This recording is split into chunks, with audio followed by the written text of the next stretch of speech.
যে কিয়ামতের ময়দানে সে বলবে, ওই ব্যক্তি বলবে, কয়লা সে বলবে রব্বি লিমা হাশারতানি, হে রব আপনি আমাকে কেন অন্ধ করে উঠালেন? আজকে কিয়ামতের ময়দানে কেন আপনি আমাকে অন্ধ করে উঠালেন? পৃথিবীর বুকে তো আপনি আমাকে এই চোখ দিয়েছিলেন, এই চোখ দিয়ে আমি আপনার সৃষ্টি সব দেখেছিলাম, কিন্তু আজকে কেন আপনি কিয়ামতের ময়দানে আপনি আমাকে অন্ধ করে উঠালেন? তার প্রিয় হাবিব নূর নবীজির জবানে কি বললেন? বললেন ওয়ামান আ'রাদা আন যিকরি ফাইন্না লাহু মাঈশাতান দানকা ওয়া নাহশুরুহু ইয়াওমাল কিয়ামাতি আ'মা। যে ব্যক্তি আমাকে স্মরণ এবং আমার উপদেশ থেকে বিমুখ করবে, আমাকে স্মরণ করবে না এবং আমার উপদেশ থেকে সে দূরে চলে যাবে, আমার যে বিধান থেকে সে দূরে চলে যাবে, আল্লাহ বলেন তার লাইফে, তার জীবনে, তার জীবন হবে সংকীর্ণ, তার জীবনটা হবে বিপদগ্রস্ত। তারপর আল্লাহ কি বললেন? আমি তাকে কিয়ামতের ময়দানে অন্ধ হয়ে উঠাবো।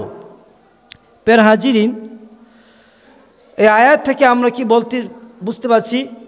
সমস্ত মুফাসসিরে কেরাম একই বাক্যে বলেছেন ওয়ামান আ'রাদা আন যিকরি ফাইন্না লাহু মাঈশাতান দানকা ওয়া নাহশুরুহু ইয়াওমাল কিয়ামাতি আ'মা।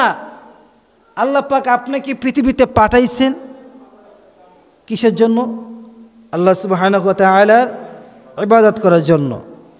এখন আল্লাহ বলেছেন যে আমার স্মরণ, যে আমার উপদেশ থেকে দূরে চলে যাবে, বিমুখ হয়ে যাবে, তার জীবন হবে বিপদগ্রস্ত, তার লাইফ হবে বিপদগ্রস্ত, সে কখনো সঠিক পথে আসতে পারবে না।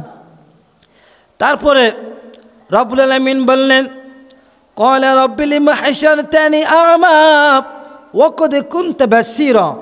আল্লাহ বললেন যে কিয়ামতের ময়দানে সে বলবে, ওই ব্যক্তি বলবে, ক্বালা সে বলবে রব্বি লিমা হাশারতানি, হে রব আপনি আমাকে কেন অন্ধ করে উঠালেন? আজকে কিয়ামতের ময়দানে কেন আপনি আমাকে অন্ধ করে উঠালেন? পৃথিবীর বুকে তো আপনি আমাকে এই চোখ দিয়েছিলেন, এই চোখ দিয়ে আমি আপনার সৃষ্টি সব দেখেছিলাম, কিন্তু আজকে কেন আপনি কিয়ামতের ময়দানে আপনি আমাকে অন্ধ করে উঠালেন? বলে সুবহানাল্লাহ। ওই হাসরের ময়দানে, কিয়ামতের ময়দানে ব্যক্তি বলবেন ক্বালা রব্বি লিমা হাশারতানি। আল্লাহ বলবেন ক্বালা কাযালিকা আতাতকা আয়াতুনা ফানাসিতাহা।